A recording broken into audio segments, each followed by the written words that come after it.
In this video, we're going to show you how to do a single leg Romanian deadlift. So basically what you're going to do is get yourself in standing. I prefer to be barefoot for this so you can really use the muscles of your toes and your feet to help give you more stability. But you could always do this with shoes if you can't do it barefoot.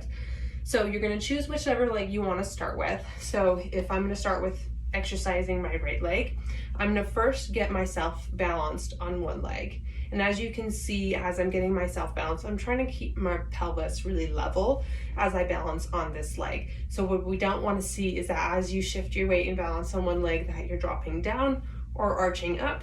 You want to keep it nice and level. You should be engaging your core automatically to keep the pelvis level in that position.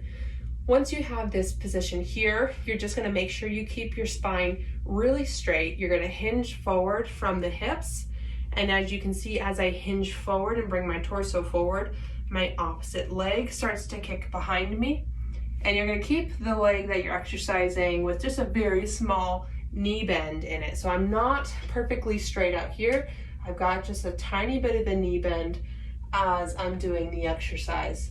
So again, from the front, balance, engage your core, nice tall posture, keep your chest high, hinge at the hips, bring the opposite leg back behind you to give you counterbalance. Go down until you start to feel a little bit of a pull in your hamstring of the leg you're exercising, and then you come back up to standing. Dipping forward and coming back up. You should feel a little bit of wobbling in your ankles, and that really means that you're working on your strength of the ankles, which can be a great added bonus for this exercise. So again, from the side, balancing on one leg, little bit of a knee bend in that leg, core engaged, tall posture, chest lifted, hinge forward at the hips, opposite leg goes behind you to counterbalance yourself, and then you come back up.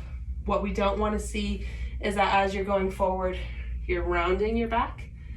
That's not what we want. We got to keep that back nice and flat as we hinge forward and come down. So you're working a lot of glutes, a lot of hamstrings, and a little bit in the calf as well.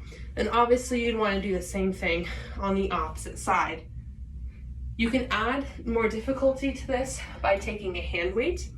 So if I'm exercising my left leg, I'm going to hold the hand weight in my right arm as I do the exercise.